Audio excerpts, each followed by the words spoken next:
Good morning, good afternoon, good evening, depending on where you are on this fast forward planet, which is cloaked in layers of turbulence of all kinds. Geopolitical, some of it's looking promising, but still complicated in the Middle East as the Assad regime has been toppled. What comes next is a big question. Here in the United States, what comes next is a big question. Well, we know some of the details, but not how it's going to get carried out.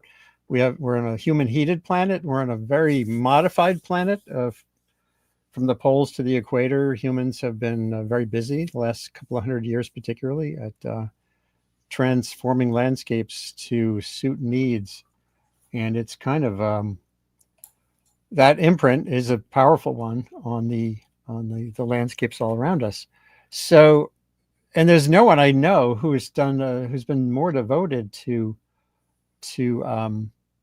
chronicling that reality. And hold on, I got a little technical detail I just got to deal with. Then George Steinmetz, he's been at his journalistic practice for 40 years, pretty much like I have been mostly with a pad and a pen and other things to convey in words what I'm seeing from the Amazon to the Arctic. But George has been doing this with imagery and doing an incredible job. I teamed up with him when he reached out on his last book, The Human Planet, Dawn of Earth at the Dawn of the Anthropocene, and he wanted help with captions and stuff. And I said, hey, can I do that? I'll write an essay, etc. So that was 3 or 4 years ago, right at the beginning of the pandemic, that book came out.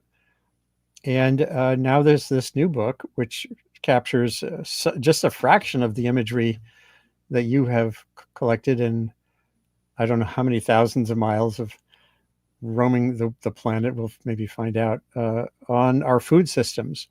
Started out with a National Geographic assignment, but has just grown and grown. And it's become, I'll ask you, is it an obsession, food, or is it something different? I think it became an obsessive pursuit. It's true. Yeah, I'm kind of like a dog with a bone, and I kept finding that there was more to tell, and then I realized that after 10 years, I realized that it's kind of an infinite story because the food systems are quite dynamic, and so some of the things I'd photographed earlier were starting to change, and I hadn't even gotten to everything, so I realized I had to tidy up and get like the biggest missing pieces and put it into a book and then do something else. Yeah, and you've done. I mean, it really is. I hate to. Well, I'm going to use the expression. It's a visual feast, and it's beautiful and it's ugly in some spots, and it's kind of like every human endeavor. It's a mixture of impacts for worse and better. By the way, halfway through our little chat here, we're gonna meet with Will Masters and Amelia Finneret, who are co-authors of a book, Food Economics textbook, a big and deep look at resource dynamics and the financial dynamics around them, just to kind of bring the picture outward.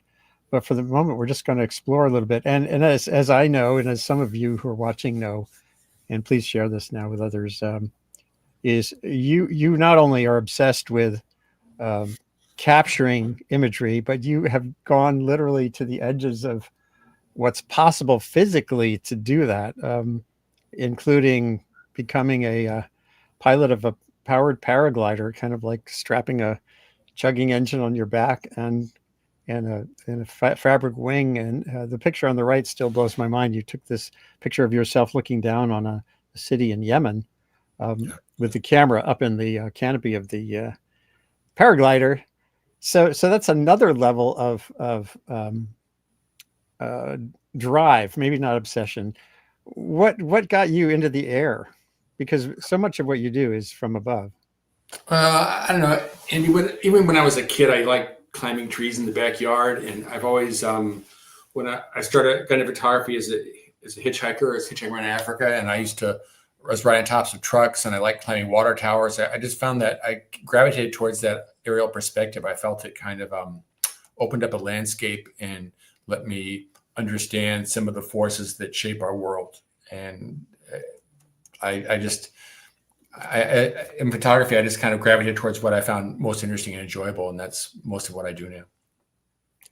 And did you have a conventional airplane pilot's license at some point? I know you shot a lot of Cessnas and the like. No, I got into motorized paragliding because I wanted to do some work. I wanted to do a story in the Sahara, and I realized it was the places I wanted, the countries I wanted to fly in Niger and Chad. There were no aircraft to hire, and the areas I wanted to go and fly in, there were no airfields or fuel available, so you had to do it yourself. And this was I started in the late '90s, and drones didn't get to be, I mean, for me, the drones weren't really usable until I could get beyond kind of the GoPro camera quality look. And that happened about maybe 8 years ago or so. They came out with drones with decent optics and interchangeable lenses. So it was like a flying camera. And when that happened, I switched within that year. I switched from paragliding to drones, and I haven't looked back. So, and it's logistically safer and the like. Yeah, I mean, every tool has its advantages and disadvantages, and so to me, they're like screwdrivers, And if you want a long stubby, or you want a skinny long, you want different things. And the glider was really great in desert environments where I could. I was using it a lot before Google Earth, and so I wanted to explore places, so I could go and I could fly 10 miles and land somewhere and do something and then fly back. And you can't do that with the drone. But with drones, with the advent of Google Earth, I have a much better idea of what things are like. And so I don't need to scout so much. And I'm also taking aerial photographs in places where I can't safely land. And the motor and the paraglider they're not very reliable. And so you always have to fly them so you can glide to a safe landing. And so you can't, fly over large expanses of water or over trees without a significant break in them where you could land, and over urban areas. Like I don't want to be landing in a parking lot with a lot of light towers in it and stuff. That's not going to end well. And so I just found that for a lot of the stuff I'm shooting now, almost everything, the drone is a much better tool. So. Right. I'm going to just show a little clip from your glory days. I mean, you still do glorious imagery from drones, but here's. So you can see in my altimeter, I'm 5,537 feet above takeoff and 7,473 feet maximum altitude. And with my little aircraft at the time, that was about as high as I could go. And this scared the hell out of me, being up this high. It's really nerve-wracking flying this high. So I found it's actually helpful to take pictures while you're flying because it helps calm you down. You concentrate on something else besides dying.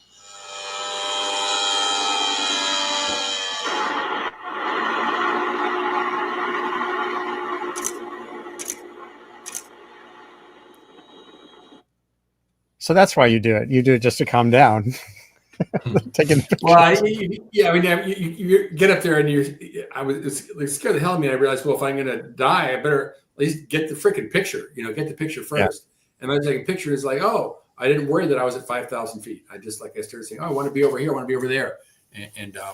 But anyway, I'm a photographer who flies. I'm not a pilot who takes pictures, and it's always been about the picture for me. And now the drone is the better tool for what I want to do. It's also quite convenient because I'm 67 years old, and running it in the sand with 100 pounds on your back is not at sunrise is not so easy. And so drones are a lot easier and, as you point out, safer as well. Yeah. So here we go. What launched you on the food subset of the human footprint on the Earth? As I said earlier, you've been chronicling everything, including science. The New York Times Magazine has run lots of your images, everything possible. So the food thing, did it start with the geographic, and was the kind of thing you brought to them, or were they saying, hey, we need to do a big thing on food? It was the latter. They wanted to do a story about how we're going to meet the future food demands of humanity. How we're they call it feeding 9 billion. And the estimates were that we were going to have, 9 billion people by around 2050, and how are we going to meet that demand? And the experts at the time were estimating we're going to have to double the global food supply. And so, how are we going to do that without exhausting our natural systems? So it was an ambitious project, and they thought that that my motorized paraglider could give me unique perspective on rural landscapes. Yeah, And, well, they're right. They're right yeah, about that. it was a very smart idea, and I just finished photographing every freaking desert in the world. I was tired of sand and gray, and so seeing some green and also I knew that there'd be amazing patterns. I mean, I don't want to sound superficial, but agriculture, it's really amazing the patterns of humanity in the land and for different crops and different biomes, how we've reshaped the land is really a fascinating story. So I thought that would be interesting. And so I also realized when I was starting it that it would be easiest to look at large farm systems because when you see the mega farms, you would capture the challenge of feeding 9 billion, and you would also see really interesting repeating patterns. And so I decided to focus on, at least at the beginning, on mega farms. Right. Yeah, and we'll talk about that mix of micro farms and mega farms more a little bit when our economist friends come on too. I'm going to show a little video here with the sound off from your website, georgesteinmetz.com, just to kind of show in a moving image way. Maybe you could just talk about what we're seeing here. Well, this is a Costco in Salt Lake City. Is the biggest Costco in the country. But yeah, I just found systems at scale. This is celery in Salinas. This is greenhouses in China. And I just found, like, from the air, you see the scale of things. Even flying over a shrimp factory, you go, oh my God, there are hundreds of people shelling shrimp. Every shrimp I've ever eaten at a cocktail party was opened by somebody wearing a little blue uniform in a low wage environment. And I didn't know that. I just thought, oh, it's shrimp cocktail. I didn't think about the externalities of it. And I assume that's one of the goals with the book, is to Yeah, connect and it is. It's one of the key goals. And I'm not Andy. I'm not this person who's saying, oh, you should eat this. I always hated my mother told me to eat my vegetables, and I didn't want to be that person. I do think people need to be more cognizant of the impact of their food choices, because the food industry goes to, I think, significant lengths to disguise our food chain from us. Right. And I think that I think it's important for people to know so they can make more informed choices. And I'm not telling you what to do. I just think what to do, except look at the label and try and think about, the impact of your choices so that you're making smarter choices. Yeah, this struck me back in 2011 when I was teaching at Pace University documentary course, and we went to Belize and did a film about innovative shrimp farming there, where the effluent doesn't leave the shrimp farm. It kind of moves from one pool to the other. But the whole issue, when you go to a store, you have to have motivated consumers, right? It's a multidimensional challenge. You can't sell sustainable shrimp unless someone in a store knows that there's a choice. And so they've had a hard time with scale, not to mention the other issues with shrimp farming, but that's tough. Yeah. And yeah, tuna is another one. And the human, and even like dairy products are huge. I mean, almost all the protein we consume and all the dairy products we consume were raised in animals raised in confinement. Right. And so I'm not a vegan. I'm a carnivore and I eat cheese and stuff, but at least I'm aware of that. And I just think people should be more understanding. At least so they're doing it again consciously, and that can lead to pressure on industry to change, etc. And the ocean. I've had several conversations here with Ian Urbina, who runs a journalism enterprise called Outlaw Ocean, and he goes out and his team into beyond the national boundaries where so much illegal activity is happening, ungoverned activity, and so fish, of course, is a huge part of that reality too. And you have I'm going to get to some of the slides as well. Let's just marvel at some of this for a second, because it really is extraordinary imagery. Thank you. Showing the human activity as well as just the geography of food.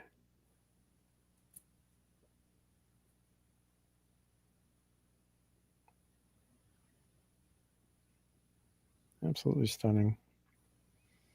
Yeah, when you see these big operations, it's just, I don't know, I just find it boggling, especially when you see it all put together. And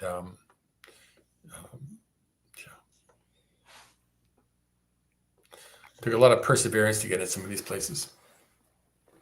Tell us a little bit about that. Well, I mean, Well, I know you got arrested in Kansas or somewhere. yeah, my first week in the field, I was put in jail in Garden City, Kansas for basically flying over a cattle feed yard when it looked not that different from what you see right here in this image.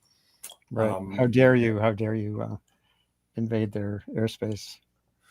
Yeah, and they don't own the airspace. That's controlled by the FAA. But it turned out the plot of land that I'd taken a running takeoff from my paraglider was theirs, and they had me arrested for criminal trespass. But the charges wouldn't hold because there was for criminal trespass there has to be a sign to keep out, or a fence that you climbed over, or a lock gate you went through, or something. And it was just a dirt road in Kansas with grass on the side of it, and I took off from the side of the road. And it turned out it was their piece of land, so they could have me arrested, but they couldn't. You can in the United States, you can arrest somebody and hold them for 48 hours for anything or nothing and let them go.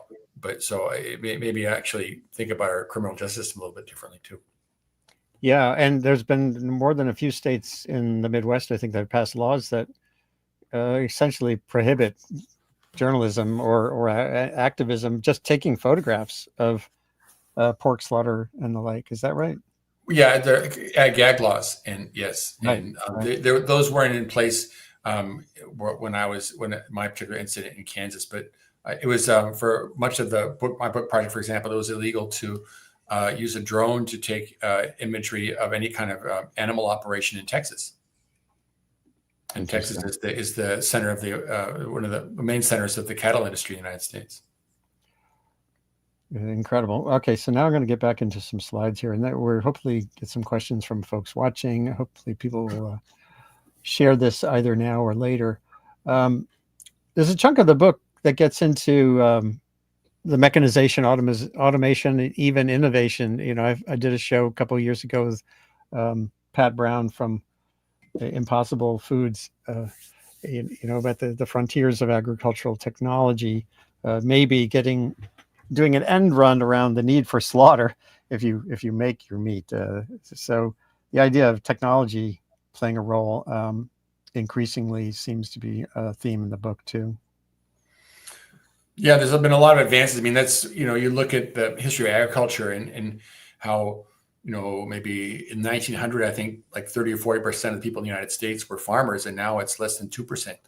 And you have similar numbers in most European countries and Japan as well. Most of the industrialized world is less than 2%. And so that's because of huge yield gains in automation. You look at I remember I went to like a research farm in Germany, and they had samples of wheat that were, you know, gathered in, I don't know, like 1910. And they were not very productive varieties. And the new hybrids are super productive and disease resistant and drought resistant and so on. So it's been huge strides.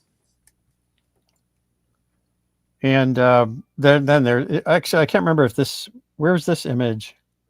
That's in Brazil. That's in Pará State. And this is an area of the Amazon that had been cleared for cattle ranching.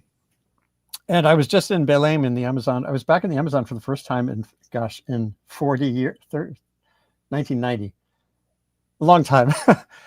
And I was in Belém and met with some folks at a research center who were doing this kind of macro analysis of beef and forests. And there are areas in Amazonia now where actually concentrated production of beef, if you do more of this, feedlots are reducing this.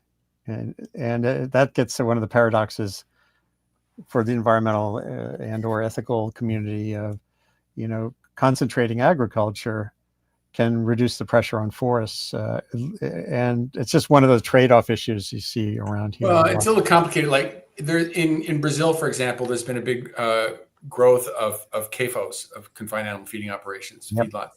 And and most of that's for the export market or for some high-end restaurants in Brazil, because the majority of the Brazilian consumption is not CAFO beef, but they get more money for the CAFO beef. but most, even on the CAFOs, most of the cattle, they spend at least half their life out eating grass. Right. And So they're brought here to finish them. And when they Yeah. get to, I think it's like definitely like a yearling, it's like, they go from like 1,000 pounds to close to 2,000 within 6 months, but with this high energy diet. And they get the marble beef, which we like better than when people think of a steak, people like the marble beef, at least in most markets of the world. Right. But anyway, so the Brazilian market has changed, but it's not a shift from grass-fed to CAFO. Even the CAFO beef is still spends half or 2/3 of its life on grass. Right. So, yeah. And I'm going to bring in feedlots like this are kind of difficult to do in the tropical Amazon because it's so wet. You'd have a big muddy mess. And right. the CAFO beef is more in areas that could be part of the Amazon basin, but there are drier parts. It's not the tropical. Yeah, like Pará. Yeah, for sure. The rainforest Amazon. So. Yep. And finally, Brazil of course, is not a monolith. It's a complicated system. That's for sure. It's a huge country. And finally, there are some just extraordinary portraits of these centuries-old landscapes. This was in Europe somewhere, correct? It's in Poland, and it's an old German system called like Waldhufendorf, which they're like street villages where they would put a street in, and then they give everybody a little parcel. Like you have like everybody has like a 50 meters of the road front, and then they would have a field behind, and it started off as a field going into forest, but eventually all the forest was cut down, and there are these long stripes of agriculture. And then as families grew and they divided the land between the sons, they would have thinner and thinner stripes of land. Okay. Well, there's some questions that have come in, but before that, I want to bring in Will Masters from Tufts University and Amelia Finneret. Is it Finneret or Finneret? Finneret, yeah. Finneret, so French style. Yep. From Allegheny College or University? I'm sorry. College. Right, in Pennsylvania. And you're in the conversation because Will over on Blue Sky, where I'm starting to spend more time, along with the time I still spend on Twitter, X, had posted a bit of a critique of not necessarily the book, but Science Magazine had run an essay by Joel Bourne, who wrote the written parts of the book, and worried, I guess. Well, I'll let you articulate more specifically, but that the book might portray too much of the sort of macro scale industrial approach to agriculture when so much is still this micro part. But Will, I don't want to put words in your mouth, and also I want to introduce both of you and Amelia, just give a sense of what you do. So before we get into talking about this book, maybe Will, you and Amelia can both sort of just introduce yourself. Like, what drew you into agricultural or food economics when you could be looking at any part of economics or any other endeavor with your brilliance? I don't know about brilliance, but doggedness, the same kind of doggedness that George described. I think I was fascinated by the landscape of food, and a huge fan of George's work, and others who have been able to show how magnificent agriculture is. I got into it out of focusing on poverty reduction, working in Africa, and then around the world, and more recently turning to nutrition. I'm an older generation than Amelia. Amelia, you want to say a little bit about your trajectory? Yeah, mine probably started more on the nutrition side, and thinking about just being really in awe of food as something that connects everyone in the world, and something that we all need in a very deep way to support our health. And so I kind of decided early on that I wanted to try to understand this in a quantitative and in a social science kind of focus. And so that led me to economics. Right. So, yeah. And I think a lot of it also just had to do with what George was talking about as well, just feeling really in awe about the global food system and trying to figure out, well, how is this even possible, right? That we have this many people in the world, and there's this many kinds of foods, and it's just really amazing. It really is. And I think you've both had a chance to at least look at the book. And if you had initial thoughts about this vision that George has presented, that'd be great. And then we can talk about the issue of the full picture. But Amelia, any kind of general thoughts about this kind of approach? I mean, first, the images are just amazing. And I really do love how a lot of them focus on the actual production of the food, but then there's also aspects of processing and aspects of transportation as well in there, which are both hugely important parts of the food system that sometimes when we're thinking about what happens to food when it gets onto our plate, we kind of can overlook those pieces. And you guys were talking about how important it was to really understand where what happens to our food before we get it. And this really drives home that it's more than just growing it in the field, and that there's a lot of labor involved in this process. So I love the images. I love how broad they are with the types of food and the geography. And the aerial shots really make it really enrich it in so many ways. Thank you. And Will, any? If I can, I would just add the sort of scope of the book. So, you know, at the start of the episode, George made the, you know, really important point: the food industry sort of hides their traces. You know, every brand is like Happy Valley Farms, and you have done this amazing thing of getting that perspective by going not too far up in the air, right? This is not aerial photography in the sort of traditional sense. Yeah. This is a kind of bird's eye view, right? It's an angle that is just so rare. You know, teaching, have the idea that if you stayed up in a plane, you know, flying from Boston to San Diego, or whatever, and just stayed awake the entire time looking out the window, what would you see? And if you're in a balloon going randomly, you know, what would you see? But this angle that you get from, I don't know quite how many feet up in the air, is just a beautiful thing. And the way you've had so much time and so much effort to document so much of the variety, I really want to use this book in teaching. Yeah, it's a great book. That's good. Thank you. Yeah, it's a good compliment to have the sort of the numbers in the food economics book, and the kind of the connections, the visual stunning effect of seeing these things is really interesting. Getting that hybrid approach in the classroom or on a TV screen, etc., I think is really a key. There are scenes, and George, you know, you could probably spend another. I haven't asked you yet, George, what's next, but you could do another 10 years just on African artisanal agriculture. And I know, so maybe, Will, you could talk a little bit about what would be the perfect way, what would be the full dimension vision of what we need to think about if we think about feeding a planet of 8 or 9 billion people going forward. What's missing? What's next? Yeah, I mean, I think this conversation began in the exchange on Blue Sky, which, by the way, has been a great platform to sort of try to recreate some of that early Twitter conversation, where we're thinking about the media and wondering how to make stories that make sense, are correct, and that the text in the book from Joel Bourne is fantastic as well, I should say. But then he had this assignment from Science magazine to tell a story that had one of those question mark headlines, you know, is food trade ruining the world? And the idea that if only we could go back to a more locally provisioned agriculture, we would be better off.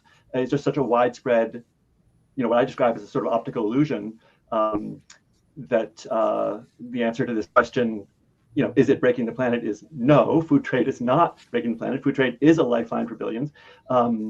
And so that was more about specialization and scale. Because yes, farms around the world are overwhelmingly family operations. Mom, pop, and the kids, whether that's, you know, 7 or 12 kids in very low income settings, or a half-time person in a high income setting. And so in poor countries, these people have low incomes and little land. And in rich places, these people have a lot of land and a lot of capital.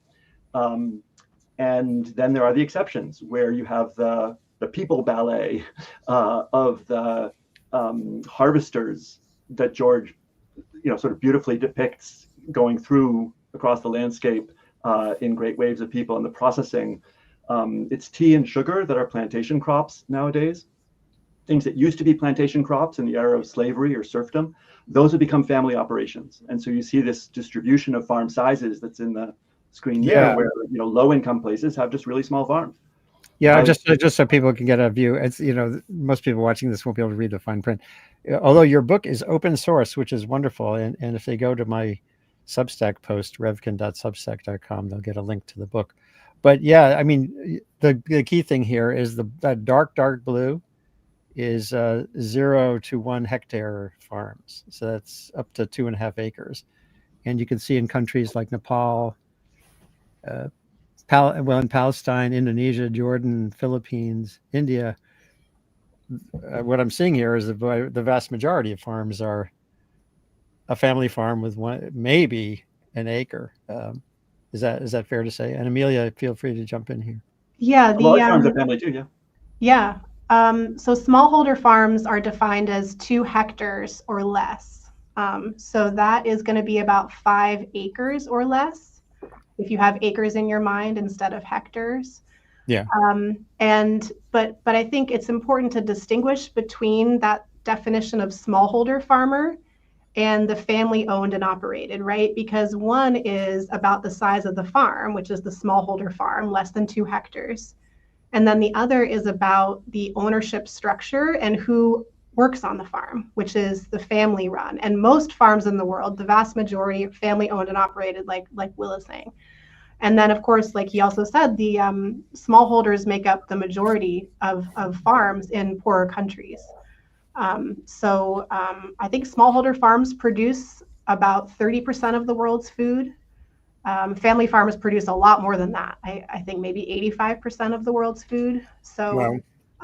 So yeah, and I think it's easy to kind of mix those two definitions up because when we hear the term family farm, it's I think a lot of time romanticized, and then we also equate that to being small family farm, but it's not necessarily the case. So, and there's different challenges that both types of farms, or they might be the same type, face in production and sustainability. Yeah. George, any quick thoughts on that? I asked you basically to think about, if you could spend another 10 years just doing more food, what would the next set of pictures be? Or what do you think about that issue of capturing that dimension of it? Well, I mean, there's we touched on a lot of different topics. I found it in my project. I found it really interesting to go to from when I started with the geographic, it was in the United States and Brazil and China, and it was fascinating to go from the U.S. to Brazil. In the U.S., most of the farm towns in the Midwest were dying. With mechanization of agriculture, they don't need as many laborers, and there's these huge machines, the industrial combines, the way that the food is processed after it comes in. I mean, the truck just drives into a galley and opens up the bottom, and all goes into a silo, and then goes on a rail car, and it's all just so automated. And I went to Brazil. In Brazil, there were no towns. You go out in the farmers, just like I had to drive, like it was like an hour on a road from the nearest hotel to the farm, and the farm was basically its own town.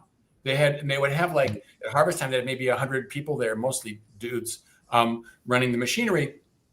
And they had like a cafeteria and a bunkhouse for them, but it was they weren't even bothering with the dying town. They were going straight to the agro-industrial complex, and they're crushing the market. I mean, crushing they would think that was a positive. I mean, I don't mean that like that's not the best term, but they're dominating the market, and soybean sales have moved dramatically from the United States to Brazil for the Chinese market.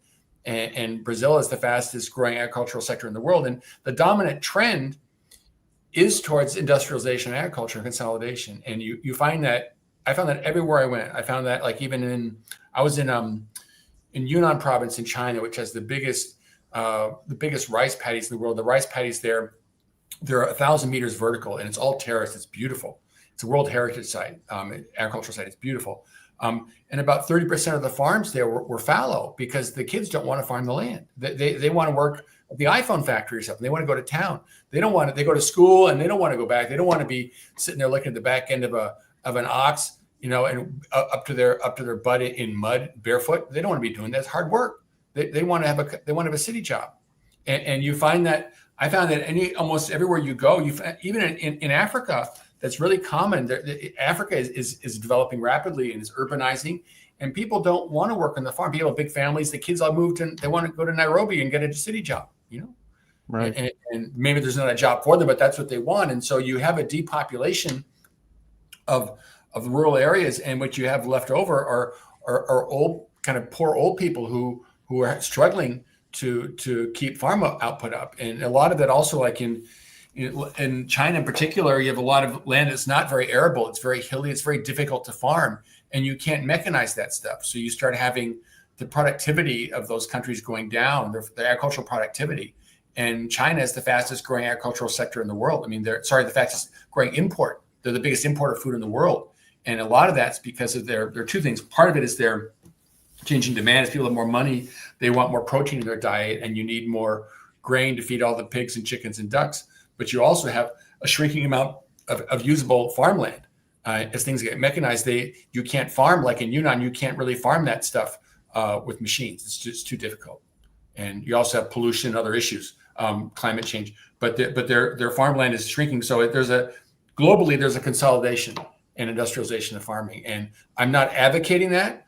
I'm just saying that's what's going on there. And I saw that everywhere. So, and can I say that one of the great things about the book is the way that you document the landscape and showing the geometry of agriculture and how much it depends on this land tenure thing of who gets to own land and what happens to it. Where did it come from? So these mega farms in Brazil, they're newly open land. So there was no farm, no town there in the first place. The American Midwest was built on the 160-acre Homestead Act parcels that people initially could not farm the entirety of. They would clean and just, with their donkeys or oxen, and then horses, farm half of it. And now it takes 5 or 6 of the 160-acre blocks, to sustain one full-time worker. Wow. You have the beautiful thing, it's sort of an ugly thing, of the sugar industry, where sugar plantations, as you show beautifully in some of the contexts, are these industrialized factories with fields around them. One of the worst and most difficult kinds of manual labor is harvesting sugar because it cuts your hands and so forth. But then in India, where the consolidation of land is not possible, you show how the sugar crushing plant has to buy from smallholders and how hard that is. And it's just that's legislation. In India, they have land seizing laws. You can't own more than 5 or 10 hectares of land. It's not allowed. And so they're locked in to smallholder farms that are not really economically viable, which is why you have so much poverty, farm poverty, and farmer suicide there. So people are trapped in poverty by legislation. It's really sad. Well, and this landscape in which because agriculture is family farming, it's 95+% of all farm operations are just mom, pop, and the kids. And whether that's a giant farm in Australia or a giant farm in Kansas or a tiny farm in a high-income place like Japan or a tiny farm in a low-income place, people have the income that they have in that country, but the land area that's available to them. So this landscape just looks gorgeous when it's photographed in this way. It can also look terrible. Yeah. So to Amelia and Will, seeing as George has scanned so much geography, do you have any questions about things you might pursue in a research context related to what George has kind of seen the last 10 years? Oh, I'm really curious about how people perceive their own food systems, right? Mm-hmm. I think we're all familiar with the idea of being, especially since we're so online, right? Becoming in a social media bubble, being in our bubble of who we follow and what we hear, and the algorithm is feeding us things, and that's what we see, right? And that is one thing, and it has its challenges. But then we're also in a food system bubble, right? Where we really only can experience our own food system directly, and it takes a lot of work and skill, like George's photography and other projects like this, to tell stories about the food system that we wouldn't have otherwise heard. And that make us think a little bit differently about the food system. But otherwise, we're really in our own food system. So it makes us think certain things about how food is produced, and it makes us feel certain ways about the foods that we have access to. So what I would love to know is, how do people perceive their own food system? How does that affect how they feel about their access to food? And how do they feel about the intersection between their own food system and the environment and sustainability challenges. Just getting a sense of like how can people benefit from stories that are told and photography in terms of broadening their ideas about what the food system can do and can't do, and thinking about like how is that going to affect their choices maybe, right? Economics is all about choices. That's so interesting. That right.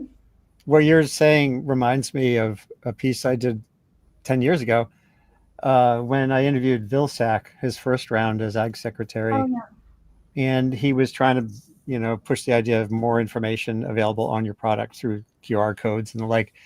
And it reminded me so much. I was in the store with my son, who at the time was 14 or 10, and he likes mango juice, and I picked up a bottle of Lusa mango juice, and it was from Belgium.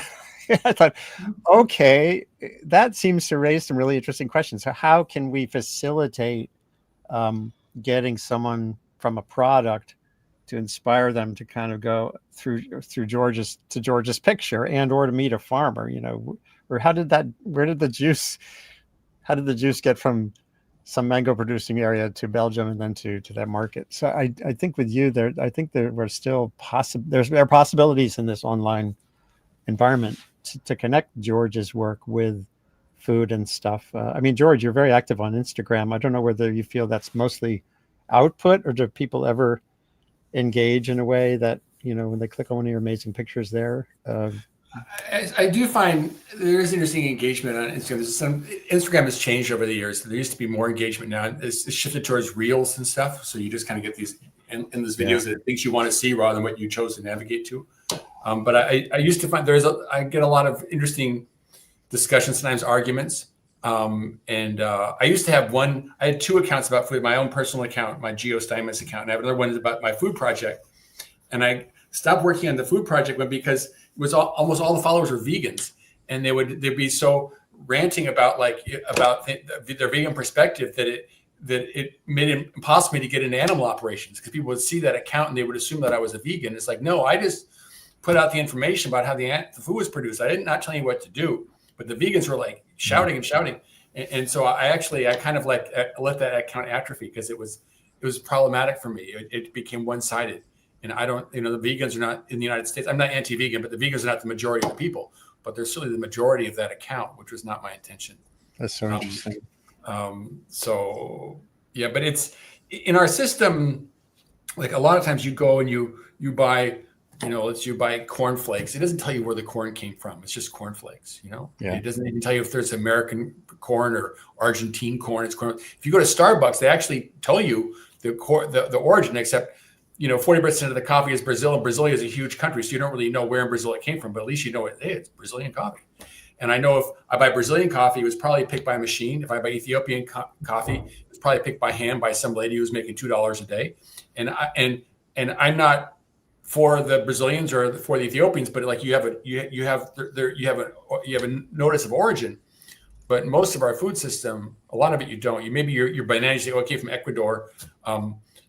But a lot of it you don't have a choice. You go to buy bananas and you can't say, do you want Ecuadorian bananas or you want Cote d'Ivoire bananas?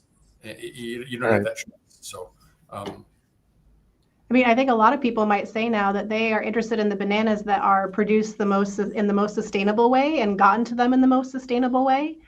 And I think sustainability is a kind of a theme of the book, of your book, which is a very important theme.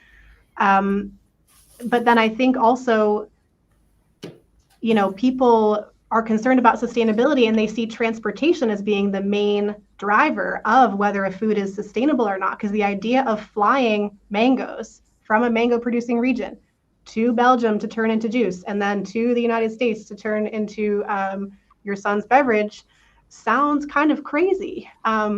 But in a lot of ways, it might be a lot more efficient to do that than to try to grow mangoes or something similar in Maine or in the Northeast of the United States or elsewhere that doesn't support mangoes. So I think sustainability, if we're thinking about it as a dimension, it has to be clear kind of what basis we're talking about and how much that matters towards towards the real sustainability of the food item. And can we even really know, right? There's a lot that's just too hard to know, and there's too much information to make even what we think is the most ethical choice. Yeah, these things the systems are complicated, and I tried to tease some of that in the book. But like you brought up tropical food, and like I spent a few weeks in Costa Rica. I got really great access from Del Monte, which was quite extraordinary. They were very open, and I went to their pineapple plantations, their banana plantations, their other fruit plantations, and their pineapple. Most of the bananas and pineapples they make in Costa Rica, they get packed green. And then they put them into controlled atmosphere transportation, which is basically a container with no oxygen, and it's chilled down to close to freezing. And they put there's all nitrogen environment, and then they're shipped on. They have a special container ship. It's the Del Monte ship that goes from Costa Rica directly to. They had to stop. One goes to Texas, one goes to Florida, and one went to, I think, to Baltimore or Trenton.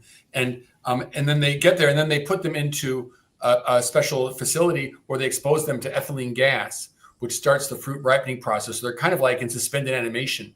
And so, but if you look at their carbon footprint, I mean, those ships are super efficient, and they're not flying the stuff in. I mean, it's different from strawberries. You can't do that way, but for tropical fruit, a lot of tropical fruit, you can do it that way. And so their carbon footprint was I didn't actually get a number on it, but it's pretty reasonable compared to if you start, when you want to have fresh strawberries, you look and say, oh, they came from Peru and they were sent air cargo.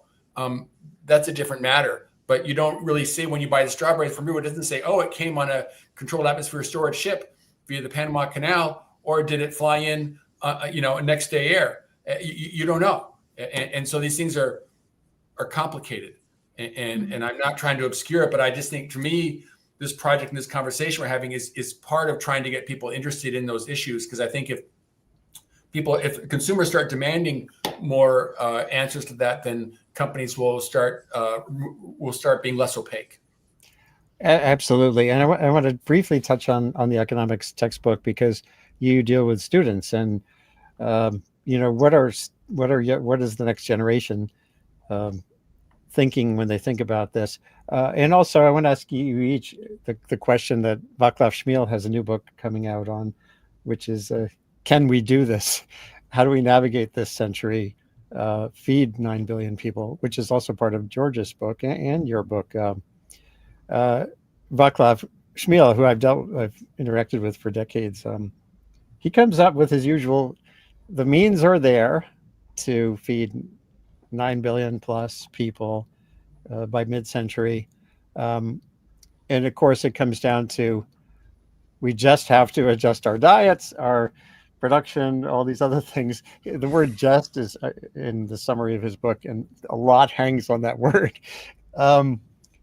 So maybe I'll just get a confidence measurement from each of you when you think about 2050 and the food systems you study, and including the health component, Amelia. How worried are you, or how excited are you, and the next generation when we think about this?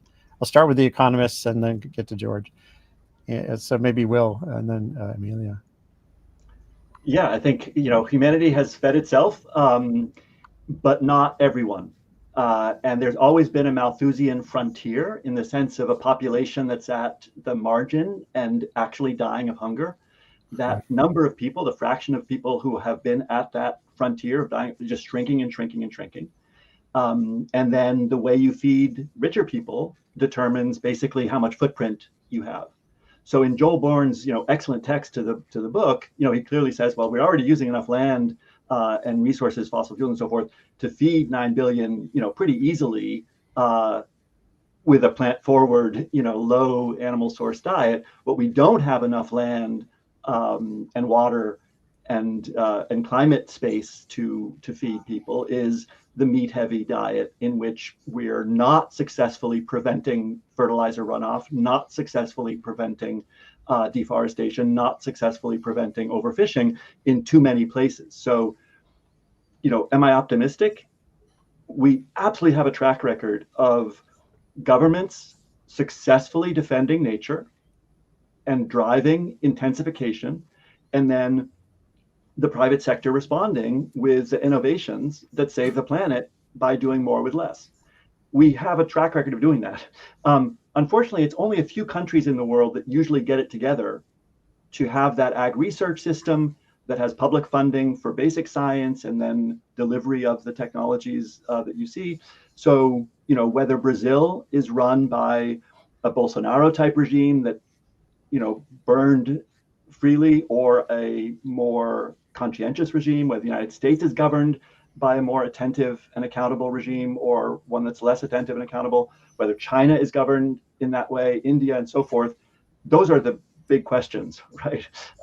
So I feel like if we are well governed, we absolutely can succeed. So governance matters, and that means that people need to care, at least in the free world.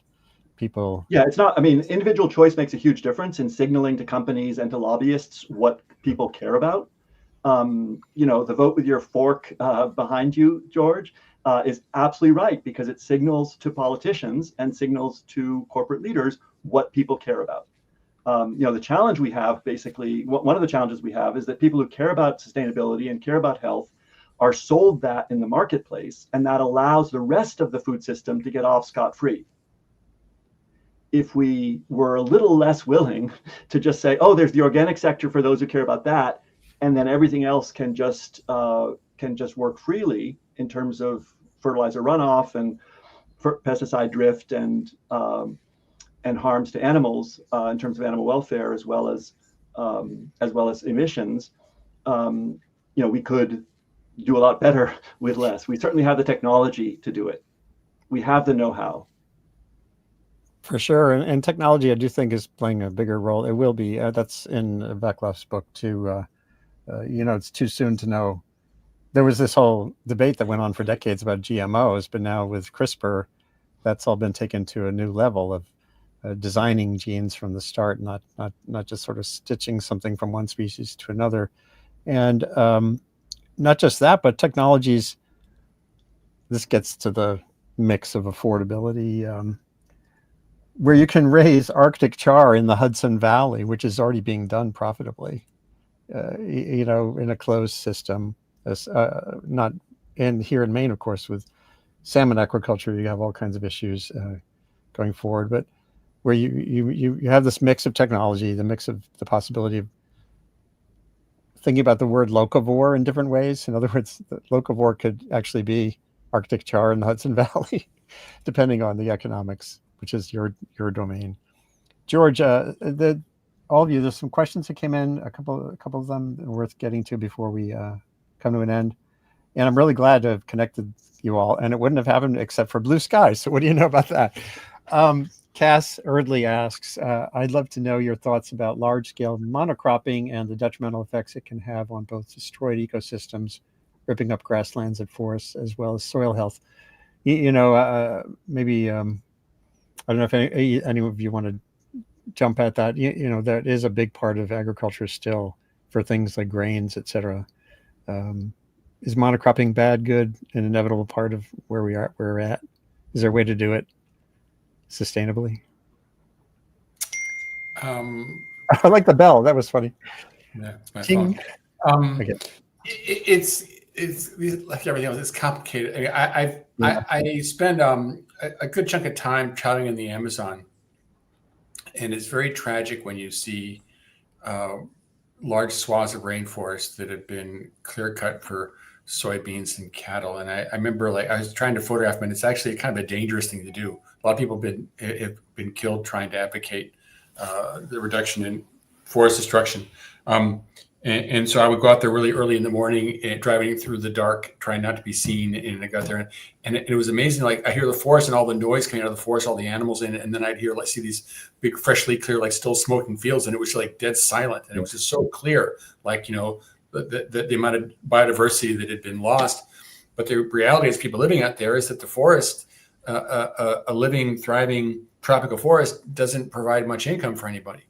And in Brazil, there are a lot of poor people who are desperate to make a living, and they come to the forest environment, the new frontier, and they can't make a living running around trying to find a few cashews to falling out of a tree. That doesn't. And so it's complicated. And Yeah. So and in one sense, very sad, but also, it's funny too. Like I go out, I have a little patch in my backyard where I grow tomatoes from my house. I live in the Garden State of New Jersey, and I go out and I plant my tomatoes, and I put all the tomatoes in one thing. I don't say, oh, I'll put the tomatoes next to the asparagus next. No, I got a tomato thing, and so I do kind of monoculture of my own. And I was like, whoa, why am I doing that? I don't know. Is that more effective? I don't know. But I think most people do kind of plant everything. They don't have the corn grow next to the wheat. It's like, no, it's not all mingled. It's like, it's separate. And so these guys are just doing it at scale. And you also go around the world and you find that in some countries, people are really good at something or half the world's pepper comes from Vietnam. Why? Why the Vietnam is the land and the climate are really good for pepper, or is it government subsidy? These are complicated questions, but generally you find there are certain parts of the world where people are really good at producing a certain kind of thing, and maybe they're more efficient doing it that way. So we should let them do that. I don't know. I'm over here. I want to hear what you guys have to say. Yeah, you'll have views, but I want to just chime in with the dynamic nature of this. So for the U.S. lettuce market, for example, we get I think more than 90% of our lettuce from 2 counties, giant counties in Arizona and California, because those are desert environments but that's not where we get our lettuce in the winter. In the summer, we get our lettuce from very, very varied locations. But yes, this specialization by region, where you have an agroecology combined with the infrastructure and the know-how to make that place productive, that has been a huge way of people getting the more diverse diets we need, with the fruits and the vegetables, so beautifully shown in the book. Grown from places where they do that well. If you try to go against the tide and try to have lettuce in the winter from the Northeast, or just a few weeks of heating a greenhouse, will be vastly more emissions than trucking and train. Once you get the lettuce on a train, it's so fast and so low footprint. Just a few days, really, or weeks of heating a greenhouse will be much, much more emissions than the transport that's needed. So, but as you say, there's a lot to the landscape. It's partly just agroecology, day length, pest pressure, and so forth, partly infrastructure and the adapted technology for it, as well as the land use opportunities, the regulations, and the water. So getting used to the idea of that food comes from different places at different times of year and can be the most efficient way to do it is, it's not always going to be your farmer's market for sure. Even if you're thinking about carbon and it was really, I was at Taylor Farms in California. They grow most of the restaurant lettuce. They do bulk lettuce. And it was incredible. Their facility in Salinas, they ship all the guts of theirs. They're this thing that washes and dries and cuts and chops all the lettuce for like Chipotle, all the big restaurant chains, and they ship their whole factory to Yuma in a matter of days. They all the machinery, they put it onto semis, and it's like they have like a whole fleet of like 40 semis show up or something, and like boom, it's down in Yuma in like 3 days, and it's all working in Yuma. They plug it in, they have a factory there because the whole thing shifts, and they know that maybe by the end of October, basically party's over for lettuce in Salinas, and the party's starting in Yuma, and boom, and there's no interruption in their supply chain. And all the restaurant chains, people just get it. It's incredible. The industry is so sophisticated. I was stunned by one of the things that was amazing to me in this book was seeing the intelligence of the farm community and how dialed in they were, how smart they were. I mean, there's this people like in New York think that like, oh, these farmers are a bunch of dumb fucks, and it's like, no, these guys are really dialed in. They're really smart, and I was really impressed. And I'm not trying to like kiss the farmer's butt, but I just was really impressed because I didn't know nothing about it, and these guys are very switched on. Oh yeah. But, sorry, Amelia. Yeah. So I think that this discussion about where the food is grown and why is especially important from a nutritional perspective, right? Because, if you think about some risks that are going to be coming with the climate crisis and that are already here in many places, we have a higher risk of malnutrition and higher risk of food insecurity for many people in the world. And a lot of what can buffer against that risk is going to be trade. Trade with, having access to trading with other places that grow other things that we maybe can't grow.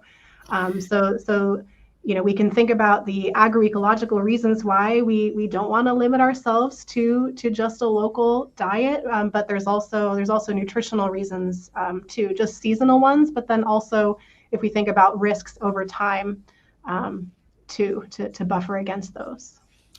Yeah. Well, That's a great point. I saw that you see that really clearly when you look at, like, say, like CAFOs, like for chickens, and you get like one chicken gets sick and they all get sick. And so as these systems become super productive, they also become super precarious.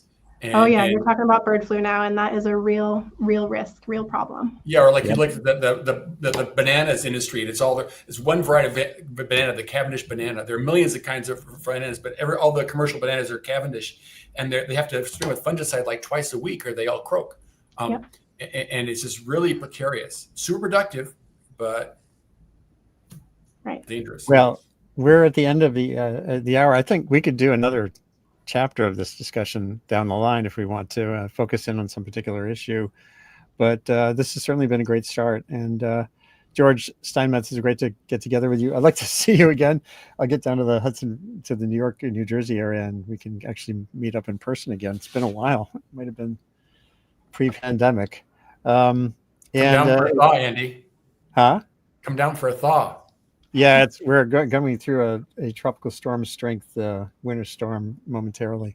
Amelia and Will, great to meet you. I'm glad you have your food economics book out, and it's open access. So any lifelong learner who wants to learn about these issues in depth can search for that. And it's all, if you go to revkin.substack.com, you can, there's a link to the book in my post about this show. And this is Sustain What, which is my regular attempt to use conversation to identify pathways forward amid turbulence, rapid change, and too much contention sometimes. So keeping at this as well. And if any of you, if Will or Amelia, if you have ideas for a show going forward, happy to organize one. And that's it for now. So thank you. Good luck with the rest of your day and the rest of this crazy year and what's to come in 2025. Who knows? This is Sustain What. I'm going to